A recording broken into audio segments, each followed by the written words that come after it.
Mungkin kalau banyak yang di luar sana mengira bahwa nikel itu baterai, nikel itu cuma buat baterai. Itu sebenarnya salah. Memang sebenarnya supply-nya banyak dan demand-nya nggak sebanyak itu. Jadi demand-nya nggak bisa ngikutin supply-nya. Waduh, naiknya 3 kali lipat ya Gan? Ya benar. Ini berarti penonton-penonton matanya langsung hijau. Waduh, ini bisnisnya bisa lebih gede 3 kali lipat. Apakah artinya nih China menjajah Indonesia? Wah, ya. tendensius sekali.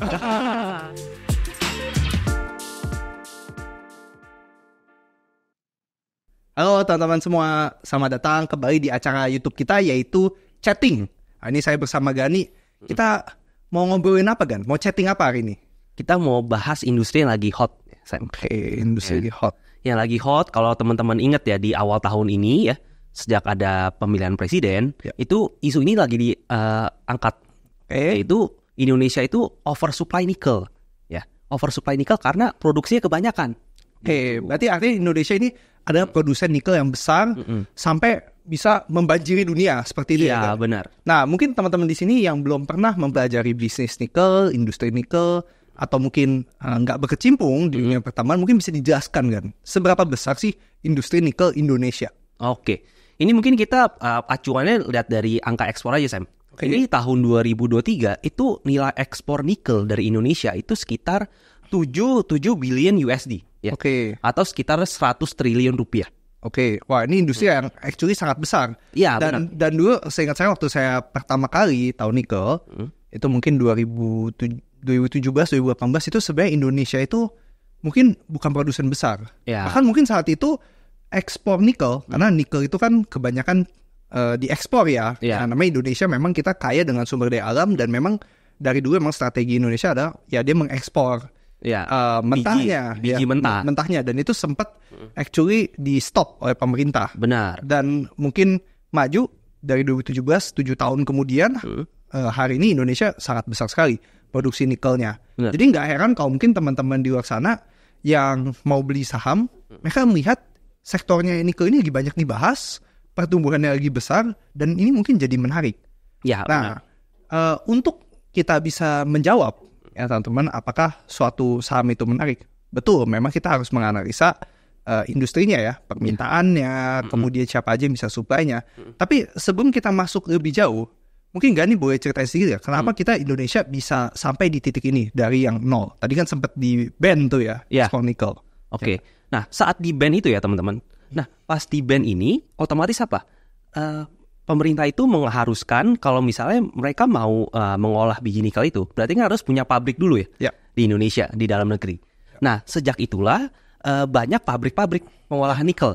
Ya, entah ini pabrik pengolahannya nanti dipakai untuk bahan baku stainless steel atau bahan baku baterai. Itu yang dua terbesar gitu. Ya, jadi memang nikel ini secara permintaan teman-teman itu besar di stainless steel dan baterai. Ya, jadi mungkin kalau banyak yang di luar sana mengira bahwa nikel itu baterai, nikel itu cuma buat baterai, itu sebenarnya salah. Karena sebenarnya berapa persen kan yang masih dari stainless steel? Dari stainless steel mungkin 60-70% masih dari stainless steel. Permintaan nikel. Iya. Sedangkan yang baterai ini baru 15%. Kalau saya nggak salah, itu kemarin sempat dijelasin di studi kasus NCKL yang dibawakan oleh Gani. Ya benar. Nah, berarti kalau kita lihat di sini, sebenarnya permintaan nikel sendiri masih didorong oleh stainless steel. Benar. Mungkin boleh diceritain kan? Ini stainless steel ini kenapa bisa gede demand-nya, dan kedepannya tuh akan seperti apa? Karena penting ya teman-teman, ketika kita membeli suatu saham, konteksnya kita membeli suatu saham itu kita membeli masa depan, kita membeli laba. Ya kan, berapa banyak sih kalau kita misalnya invest di perusahaan nikel, kira-kira emang setahun perusahaan ini bisa menghasilkan berapa banyak profit gitu ya. Dan tentu kita harus tahu dulu permintaannya. Jadi boleh diceritain nggak kan? Tadi stainless steel kan 70% ya dari permintaan. Ya, kok bisa sih sampai segede ini, dan apa sih yang membuat kedepannya naik atau kedepannya stagnan atau malah turun gitu? Nah kalau misalnya kita lihat ya teman-teman ya, sebenarnya stainless steel itu kita banyak kita lihat di sehari-hari kita ya. Contohnya kita sendok stainless steel, pisau stainless steel ya, panci stainless steel. Ya, bahkan kalau kita lihat ya, mungkin konstruksi di sekitar kita ini banyak yang pakai stainless steel. Nah, terlebih ya, misalnya kalau di mesin-mesin di pabrik, itu saya lihat itu banyak yang pakai stainless steel. Nah, memang nggak heran. Jadi sebenarnya permintaan stainless steel itu sebenarnya banyak. Dan ngikutin dari apa? Dari banyaknya misalnya manufaktur ya. banyak kayak industri. Lalu pembangunan ya, misalnya pembangunan konstruksi, infrastruktur itu sangat membantu ini demand dari stainless steel. Itu. So kalau kita lihat sekarang negara-negara ya, itu masih ada beberapa yang negara belum bisa kita bilang sangat maju gitu ya, masih berkembang atau mungkin udah setengah jalan gitu ya. Dan Gani juga sempat cerita waktu di Thinkcase NCKL kalau sebenarnya negara-negara yang masih berkembang ini adalah negara-negara yang mendorong permintaan dari stainless steel. Nah, contohnya misalnya kayak China. Benar. China mungkin dalam 30 tahun terakhir ini pengembangannya sangat luar biasa sekali. Benar. Dan itu mereka butuh banyak sekali stainless steel. Makanya nggak heran stainless steel separuhnya ya itu diproduksi benar ya kan di China. Konsumsinya juga ya? Ya benar. Konsumsi ya mungkin sekitar 70% di Asia ya. Dan setengahnya ya kira-kira setengahnya bisa di Asia di China. Gitu. So intinya adalah the trend di stainless steel ini adalah ini buat pabrik, buat makan tapi juga buat untuk pembangunan. Karena di Asia ini lagi di tahap bangun, ya makanya ini demand dari stainless steel naik terus. Ya benar. Ya nggak selain bangun juga industri-industri juga banyak yang di manufaktur, banyak yang di Asia juga. Otomatis. Betul. Ya demand-nya akan pusatnya di Asia gitu ya. Mungkin kalau kita lihat di Eropa, di US gitu ya, mungkin memang ada demand-nya tapi nggak sebesar di Asia. Karena kan kita tahu sendiri ya di Asia kan manufaktur ada udah bisa banyak yang shift-nya ke Asia seperti ke India ya. Mungkin negara-negara di Asia Timur seperti itu. So kita tadi udah mengcover permintaan dari sisi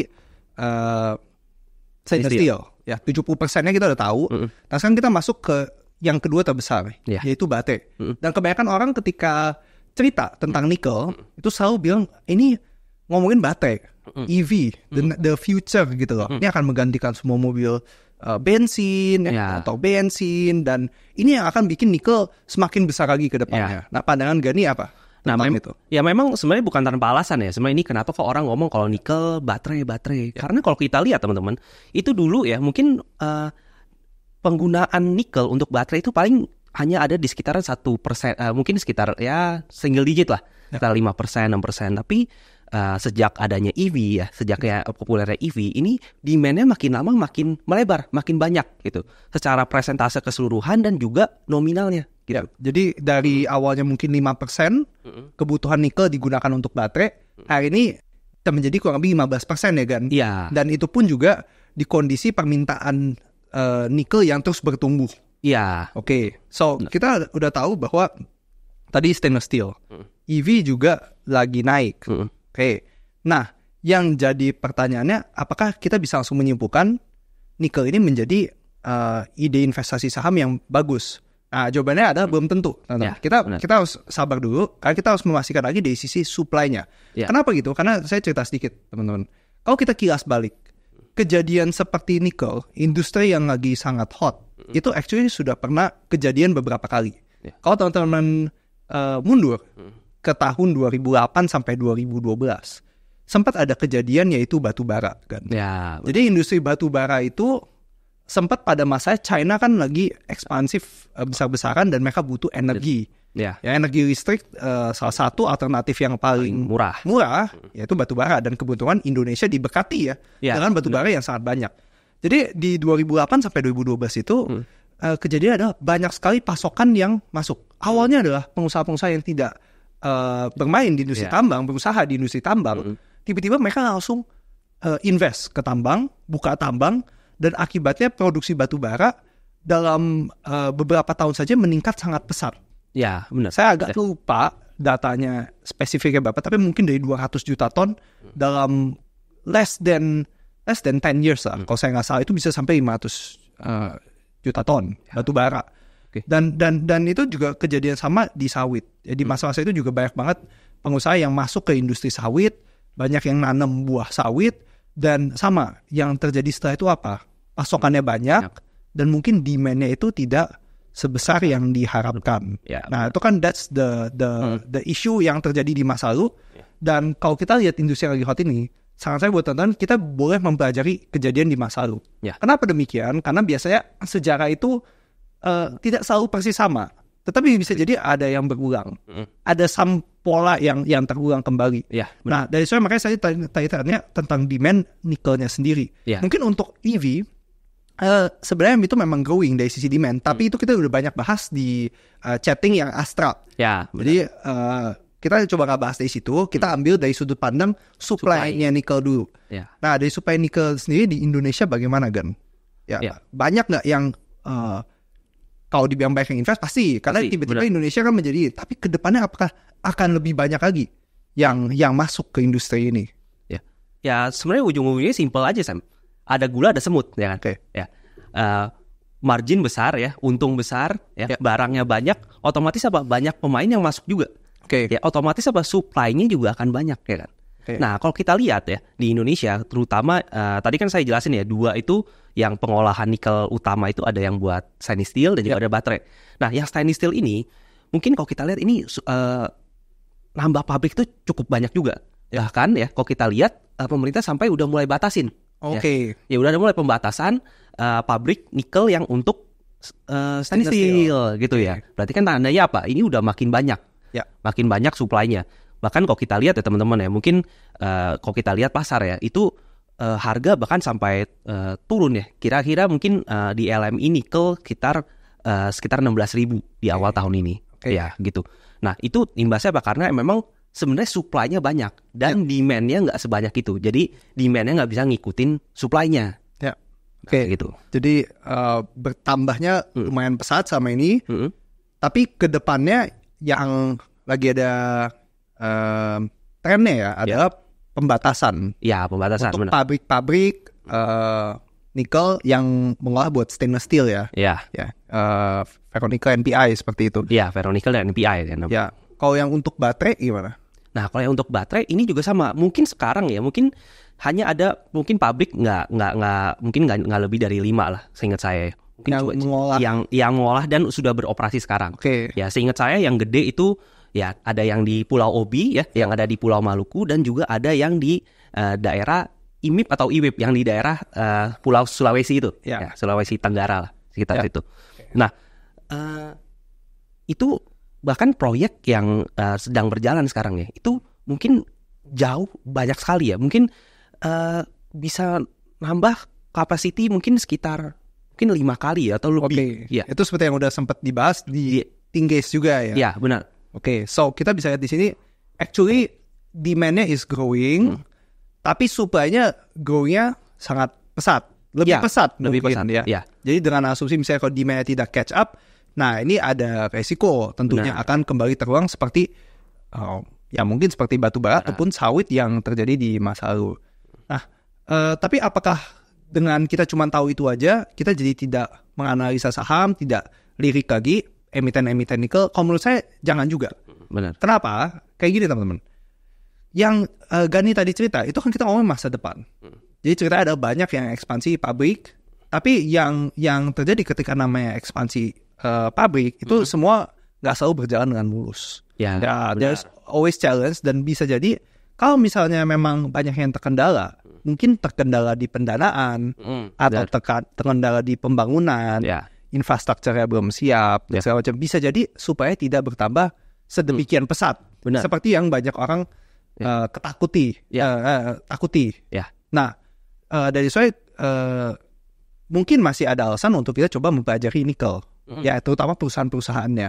Nah, tadi Gani ada sempat cerita ada perusahaan yang ngolah nikel menjadi bahan baku baterai di Pulau Obi. Ya, benar. Nah, itu kita bahas aja gimana? Ya, boleh, benar. Itu menarik juga. Itu menarik juga. Oke. Buat teman-teman yang belum tahu, kode sahamnya NCKL. Nama PT-nya? PT Trimegah Bangun Persada. Oke. Nah, boleh diceritain sedikit gak, Gan? Karena kan Gan ini udah sempet analisa secara dalam perusahaan tersebut di Tinggis. Nah, boleh ceritain sedikit gak? Ini perusahaannya siapa yang punya? Dan mereka lagi di tahap apa sekarang? Dan apakah ini worth it ya? Maksudnya layak untuk teman-teman di luar sana coba pelajari juga. Ya, boleh nggak, Gan? Kasih top 3 itu aja. Oke, ya jadi sebenarnya NCKL ya atau Trimegah Bangun Persada itu sebenarnya perusahaan yang dimiliki oleh Grup Harita. Nah, Grup Harita ini ya, kalau teman-teman tahu, ini adalah perusahaan yang bergerak di bidang resources. Ya, mereka ada bauxite, ya, ada coal dan segala macam. Nah, tapi uniknya dari NCKL ini ya, NCKL ini adalah perusahaan pertambangan sekaligus juga pengolahan nikel. Ya. mereka keruk dari tanah dan mereka olah juga jadi bahan-bahan baku ya, bahan baku tadi stainless steel dan juga bahan baku untuk baterai seperti itu. Nah, terus kalau kita lihat ya sekarang ini posisinya seperti apa NCKL? Ini kalau kita lihat sekarang ini sebenarnya mereka lagi banyak ekspansi. Banyak ekspansi, mereka mengembangkan kapasitas pabrik mereka. Mungkin saya stop sebentar buat teman-teman yang penonton, teman-teman yang mungkin belum tahu ya kenapa sih kita bahas dari sisi ekspansi. Ya. Jadi kalau di saham, Bapak Ibu teman-teman, itu kalau yang namanya ekspansi, biasanya investor kita lihatnya apa? Ini ada indikasi bisa ada pertumbuhan di bisnisnya. Jadi nggak heran kalau misalnya kita ketika mau mencari suatu perusahaan, kita bukan pasti selalu ya, tapi kita ada lihat dari sisi pertumbuhannya. Ya, kalau perusahaan-perusahaan yang lagi ekspansi dan memang ekspansinya sukses, berarti kan bisa dibilang nanti omset dan mungkin labanya jadi meningkat gitu ya. Benar. Dan itu bisa menjadi salah satu cara mungkin ya untuk mendapatkan ide saham ya. Kalau misalnya memang tahu ada perusahaan yang lagi ekspansi dan ternyata ekspansinya berhasil seperti itu ya kan. Jadi memang nggak selalu ide saham muncul dari perusahaan-perusahaan yang lagi ekspansi. Ada juga mungkin perusahaan-perusahaan yang biasa-biasa aja, tapi mungkin valuasinya murah. Nah, itu kan juga selalu bisa jadi ide. Tapi usually perusahaan-perusahaan yang lagi ekspansi ini minimal worth untuk kita pelajari. Ya karena who knows, misalnya ternyata ekspansinya besar dan berhasil, dan ternyata harga sahamnya belum terlalu mahal ketimbang dengan apa yang dia bisa hasilkan di masa depan, itu juga bisa jadi ide. Jadi kita nggak langsung tutup pintu bahwa ini peres sekian atau apa, tapi kita coba pelajari dulu. Ya itu mungkin bisa menjadi rezeki di masa depan. Ya benar. Ya tadi Gani baik lagi. Gani tadi cerita NCK lagi di fase ekspansi. Nah boleh dilanjutin kan ceritanya sedikit. Itu ekspansi ini sebesar apa? Ya sesignifikan apa sih? Soalnya teman-teman mungkin ada yang belum sempat tuh mempelajarinya. Nah mungkin kalau ekspansi ya kan berarti kita bagi dua tadi ya. Ekspansi itu khususnya ada di yang pengolahan nikelnya ya. Betul. Tadi yang pabrik untuk stainless steel dan pabrik untuk bahan baku baterai. Untuk yang bahan yang stainless steel ini dari 120.000 ton ya sekarang di tahun ini diprediksi dia dalam 2 tahun ke depan itu bisa sampai 300 juta ton. Berarti itu kan kenaikan 3 kali lipat. 300.000 ton. Berarti naiknya hampir 3 kali lipat. Iya, benar. Waduh. Ini teman-teman yang nonton matanya langsung iya, benar. Langsung gue tadi muncrat di luar ya. Waduh, naiknya 3 kali lipat ya, Gan? Iya, benar. Ini berarti penonton matanya langsung waduh, ini bisnisnya bisa lebih gede 3 kali lipat. Ya. Tapi ada tapi ya? Ya, ada tapi. Tapi nggak semuanya milik NCKL ya. Ada bagian-bagian yang bukan punya NCKL. Maksudnya gimana tuh? Saya coba dijelasin dengan bahasa yang sederhana ke teman-teman. Ya, jadi kan misalnya ini NCKL punya pabrik. Tapi pabrik ini pasti kan mereka ada patungan dengan perusahaan-perusahaan lain. Nggak 100% dimiliki oleh NCKL. Nah, jadi kan kita harus lihat lagi nih ya. Ini misalnya NCKL punya mungkin 50%, 60%. Nah, ini jadi kita nggak bisa langsung mentah-mentah, kita langsung lihat, langsung 3 kali ya naiknya, belum tentu naik 3 kali. Ya siapa tahu mereka cuma punya 20%, 30%. Nah itulah yang bisa jadi PR ya buat teman-teman. Ya kita cek ini. Kasian banget penonton dikasih PR kan. Ya, tapi mungkin bisa ditampilin aja. Cuman intinya adalah nggak semua saham di pabrik tersebut yang lagi dibangun itu milik NCKL sepenuhnya. Mereka juga ada partner kebanyakan dengan China ya. Iya benar. Dengan Lichin yang memang adalah perusahaan nikel di China yang memang gede. Ya benar. Mereka perusahaan trading nikel. Tapi akhir-akhir ini perusahaan yang dagangin nikel tersebut juga mulai masuk ke industri pengolahan nikel. Benar. Dan itu mereka bermitra dengan perusahaan-perusahaan di Indonesia yang memang punya akses juga dengan cadangan dan memang tahu landscape di Indonesia seperti apa. Iya, gitu ya. Benar. Jadi mereka China memprovide teknologinya, sekaligus ada modal juga. Orang Indonesia provide mungkin biasa yang perizinan, kemudian yang di bahan baku, tambangnya itu, dan mereka biasa bikin patungan bareng gitu ya. Jadi kalau ada yang bilang, apakah artinya ini China menjajah Indonesia? Wah, tendensius sekali. Jawabnya kalau menurut saya pribadi tidak. Tidak. Kenapa? Karena toh ujung-ujungnya Indonesia juga pengusaha-pengusaha juga masih ada saham di pabriknya. Dan memang kita juga butuh China ya kan? Karena memang yang punya teknologinya. Benar sekali ya. Tadi mungkin tadi karena bahas ya tentang licin ya. Mungkin teman-teman bingung nih siapa nih licin. Nah, sebenarnya licin itu adalah partner dari NCKL. Oke. Dia partner ini memang sudah dari lama, Sam. Ya, dulu itu saat NCKL dulu kan cuman nggak punya pabrik ya. Dulu cuman tambang nikel. Mereka jual ke licin. Mereka memang udah berpartner sejak lama ya. Tapi licin ini melihat mereka ini harus ekspansi ya. Mereka yang dulu awalnya jualan tadi kata Sam ya. Sekarang udah mulai coba ke supply-nya, ngambil ini ya. Vertikal ini apa namanya integrasi lah. Integrasi vertikal gitu. Ya, rantai pasok teman-teman. Jangan cuma stop di mentahnya doang. Benar. Bikinlah 1/4 jadinya, bikinlah barang setengah jadinya supaya minimal ya added value-nya nambah. Added value-nya nambah kan berarti keuntungan juga bisa nambah seperti itu ya. Iya, benar. Dan mereka ini memang punya teknologinya. Tadi saya kata Sam ya, punya teknologi dan ini teknologi yang bagus. Benar deh. Ya. Mungkin kalau kita bandingin teman-teman ya sama pabrik-pabrik yang sama ya mungkin di Australia ya, mungkin di Filipina dan di negara-negara lain. Ini pabrik kerjasama dengan China ini, dengan Licin dengan NCKL ini punya capex yang kalau kita lihat lebih rendah ya per tonnya. Berarti jadi investasi lebih murah. Ya, investasinya lebih murah.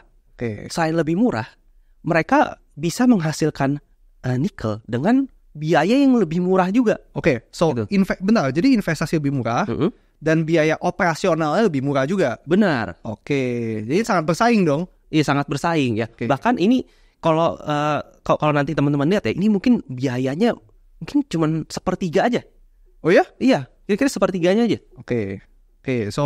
So artinya ini kalau dibilang jajal enggak. Ya, enggak. Kan berarti dibagi teknologi. Mungkin enggak sampai bisa bikin, tapi in a way bisa pakai dan bisa punya bagian di pabrik tersebut. Gitu ya. Benar. Jadi itu adalah yang lagi terjadi di industri terutama di NCKL ya. Ya, benar. Bangun berpartner dengan Licin dari China. Tapi yang perlu di note satu lagi adalah nggak semua kapasitas tersebut jatahnya si NCKL. Itu masih kotor. Harus dihitung lagi yang benar-benar porsinya NCKL tuh berapa persen sih. Seperti itu ya kan? Ya, benar. So ini kan dari tadi kita ceritanya manis ya. Ekspansi siapa sih yang nggak suka? Profit bisa naik, laba naik ya mungkin sahamnya kan naik, orang pasti mikir gitu. Nah tapi kan tadi kita juga sempat bahas mengenai oversupply takutnya. Benar. Nah untuk itu biasa kalau ditambang, saya suka lihatnya itu biasa cash cost-nya. Jadi biaya produksi berapa, dan kalau misalnya harga pasar saat ini sangat jauh dari HPP produksi itu, maka biasanya banyak banget yang banyak supply yang akan masuk. Tapi sebaliknya juga sama. Kalau misalnya contoh di kejadian kita tahu HPP-nya berapa, dan kita tahu harga indeks barang tersebut itu berada di bawah HPP. Artinya kan banyak pabrik atau banyak produsen yang tidak bisa memproduksi karena nggak untung. Otomatis kan itu yang menjadi kasarnya itu menjadi dasarnya lah. Harga terendahnya seperti itu. Nah kalau di nikel kita sekarang lagi di mana kan? Nah ini mungkin ya sekarang kita lihat ya harga nikel mungkin sekarang saat ini video ini dibuat sekitar mungkin 16 sampai 17 ribu. Nah ini kalau kita lihat ini murah mahal tergantung. Tergantung sudut pandangnya dari mana. Sudut pandang perusahaan-perusahaan ini produksi di harga berapa. Kalau untuk pabrik-pabrik mungkin di Australia itu harga segini tuh mereka udah bilang ini mahal. Sedangkan kalau misalnya kita lihat pabrik-pabrik di Indonesia, memang keuntungannya tidak sebagus mungkin di tahun lalu atau mungkin di 2 tahun lalu ya sampai ketika harga nikel mungkin di atas 20.000. Tapi masih ada. Masih ada marginnya. Jadi tetap masih bisa produksi terus gitu. Sedangkan ini yang pabrik-pabrik yang di luar ini mulai ketar-ketir. Ya, harganya mungkin udah mepet atau bahkan udah di bawah harga jualnya udah di bawah modal mereka. Otomatis apa? Ya, udah mulai tutup-tutup gitu. Makanya kalau teman-teman dengar ya, mungkin lihat-lihat ya dari berita itu banyak tambang-tambang mungkin di Aussie ya, pabrik-pabrik nikel ini udah mulai stop ya. Stop. Nanti bisa kita lampirin. Saya juga kemarin sempat baca memang ada beberapa tambang yang antara stop atau enggak udah mengurangi produksi. Benar. Nah, so kita tahu bahwa di level hari ini sebenarnya nikel masih untung. Kalau Indonesia. Ya, untuk. Ya, tapi kalau yang Australia mungkin ada yang udah nggak untung. Ya. Gitu. Oke. Nah, di hari ini NCKL sendiri itu berarti valuasinya secara price to earning ratio itu kurang lebih di 10 kali. Di level nih ke hari ini yang tadi yang Gani cerita masih untung ya. Nah, pertanyaannya adalah, ini saya yakin teman-teman sini semua pasti mau nanya juga. NCKL ini menarik gak sih untuk dibeli, Gan? Benar. Sebenarnya gini, ini kan ini malu-malu soalnya teman-teman dia. Oke. Sebenarnya gini, kalau ditanya NCKL hari ini divaluasi 10 kali laba ya, per 10. Menarik atau enggak? Di sini satu saya harus kasih tahu dulu bahwa apa yang kita lihat per di sini jangan buru-buru langsung dicap valuasi mahal atau murah. Kenapa? Karena gini, namanya bisnis itu pasti punya karakteristiknya. Pasti orang kan tadi mau lihat harga bagi laba. Nah, yang jadi pertanyaan untuk bisnis komoditas sumber daya alam itu kita tahu bahwa harga jual itu naik turun. Ya, benar. Ya, jadi untuk perusahaan yang seperti NCKL udah pasti labanya nggak bisa tiap tahun stabil. Benar. Ya, pasti kalau asumsi volume produksinya sama, itu saya yakin dalam 10 tahun ke depan pasti ada tahun-tahun yang bagus, ada tahun-tahun yang kurang bagus. Nah, tugasnya mungkin teman-teman juga bingung kenapa kok bisa naik turun. Karena memang namanya atau Gani yang mau ceritain boleh juga. Karena semua jualan mereka ya teman-teman itu ada patokannya, ada acuannya yaitu ke harga nikel itu. Yang tadi kita bahas ya tentang LME nikel. Nah, ketika harganya LME nikel naik, otomatis mereka bisa dapat revenue bisa lebih banyak. Kalau turun bisa turun. Gitu. Dan kalau misalnya memang ternyata demand-nya ternyata lebih banyak ya dibanding yang supply-nya, ya bisa jadi harganya melonjak seperti tahun 2022 ya. 2023. Ya, tapi kalau misalnya memang ternyata pasokannya lebih banyak tuh, oversupply, yang nggak heran kalau misalnya ya harga nikelnya turun. Karena kebutuhannya tidak sebesar ya yang bisa diproduksi seperti itu. Ya, jadi intinya adalah yang perlu kita pahami di bisnis cyclical ini labanya tuh nggak bisa konsisten. Nah, yang jadi pertanyaan sekarang di per 10 tadi, kalau saya sebagai investor saya pasti akan nanya, satu di per 10 kali laba ini kondisi bagus, kondisi sedang atau kondisi buruk, ya kan? Karena kalau misalnya ternyata per 10 tapi ini kondisi buruk, maka saya akan sangat tertarik. Karena artinya apa? Kalau misalnya tiba-tiba kondisi yang membaik, berarti laba yang bisa dihasilkan melebihi. Nah, jadi bisa jadi realnya itu nggak per 10. Itu makanya kita kalau di Think selalu ngajarin pakai true earnings. Ya, laba yang kata-kata lah 10 tahun ke depan seperti itu. Nah, itu juga belum ditambah yang kita nggak bisa lihat dari PR ya. Hasilnya ada keterbatasan dari sisi pertumbuhan. Karena tadi Gani sudah sempat cerita sendiri bahwa NCKL sendiri lagi ada ekspansi. Ya, berapa banyak yang bisa dihasilkan dari ekspansi itu udah kita bahas di Think Case. Ya, tapi intinya apa teman-teman? Itu kalau kita pelajari bisnis yang ekspansi harus dievaluasi. Kira-kira kalau ekspansi ini berhasil, maka bisa mencetak laba berapa. Dan kalau misalnya gagal, dampaknya akan gimana ke keuangan? Apakah tiba-tiba nanti dia sampai harus tombokin dari bisnis-bisnis yang untung, atau misalnya ternyata ya udah, cuman misalnya nutup aja gitu. So itu yang kita harus evaluasi. Nah, di sini intinya adalah kita mungkin bukan mau rekomendasi, ya tapi kita juga pengen ceritain aja apa aja sih thought process yang terjadi di pikiran kita ketika kita mau coba mengevaluasi suatu saham, apalagi saham-saham yang lagi hot di industrinya. Ada yang mau ditambahin kan? Ya mungkin simpelnya gini aja teman-teman ya. Kenapa tadi saya mungkin bilang kenapa kalau misalnya per 10 di kondisi yang lagi jelek ini mungkin bisa jadi menarik. Nah, simpelnya gini teman-teman ya. Saat kita misalnya per 10 berarti artinya apa? Kita membayar 10, kita tiap tahunnya mendapat 1. Seperti itu kan ya? Betul. Nah, tapi kalau misalnya lagi kondisi buruk ternyata yang kita dapatkan 1 ini ternyata di masa depan bisa lebih gede. Mungkin bisa jadi 1,5, bisa menjadi 2.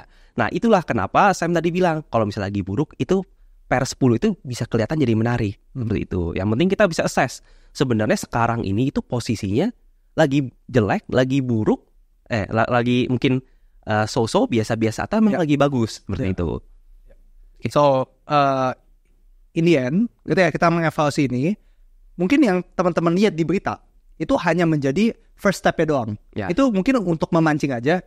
Ini kayaknya bisa jadi ada potensi ide menarik nih, ini industri menarik nih. Nah kemudian langkah berikutnya ya teman-teman ya harus mencari dulu kira-kira ada perusahaan apa aja di industri tersebut, demand-nya akan seperti apa, supply-nya akan seperti apa. Ya itu kalau di framework Think udah sangat rinci lah. Baru nanti valuasi menentukan apakah saham ini menarik atau tidak, itu proses yang benar-benar paling terakhir. Nah saya lihat kebanyakan di luar sana mau langsung lihat industri kemudian langsung ketemu saham yang menarik. Tidak bisa seperti itu. Karena untuk proses yang tadi itu step by step. Nah dengan kita sharing ini harapannya adalah teman-teman tahu step by stepnya. Mungkin teman-teman akan coba mengikuti, why not? Jadi ya mungkin bisa dipelajari dari sisi ya tadi demand supaya bagaimana, dan business model NCKL sendiri seperti apa. How do they make money, biayanya apa aja, harga jual berapa. Kalau harga nikelnya misalnya di 16.000, untungnya berapa sih? Kalau harga nikelnya di 12.000, untungnya berapa? Dan kalau harga nikel di 20.000, untungnya berapa? Dan menurut teman-teman, setelah teman-teman analisa, kemungkinan yang lebih mungkin itu nikelnya di berapa? Benar. Itu kita ada bahas, biasa ada di Thinkcase, di Think Talk, dan di acara-acara kita lainnya. Tapi mungkin itu kita save untuk lain hari kali ya, Dan. Oke. Nah, ada kata penutup dari Ganik? Ya, mungkin untuk lengkapnya bisa langsung dilihat di ini ya. Sepertinya nanti ada di ini ya, akan ada di share ya. Akan di share di YouTube? Ya, akan di share sedikit di YouTube. Benar. Ya, mungkin teman-teman bisa pakai itu sebagai ini ya, sebagai paduan lah. Sebagai paduan. Ya, always having a second opinion ya, why not ya. Kita kan investor harus buka kuping lebar-lebar. Gak apa-apa orang ngomong apa ya kita toh denger dulu, tapi yang penting ada kita olah lagi. Yang baru dari situ kita bisa jadi investor yang independen. Oke. Terima kasih teman-teman semua yang sudah menonton chatting ya, chatting NCKL. See you di chatting berikutnya. Thank you teman-teman.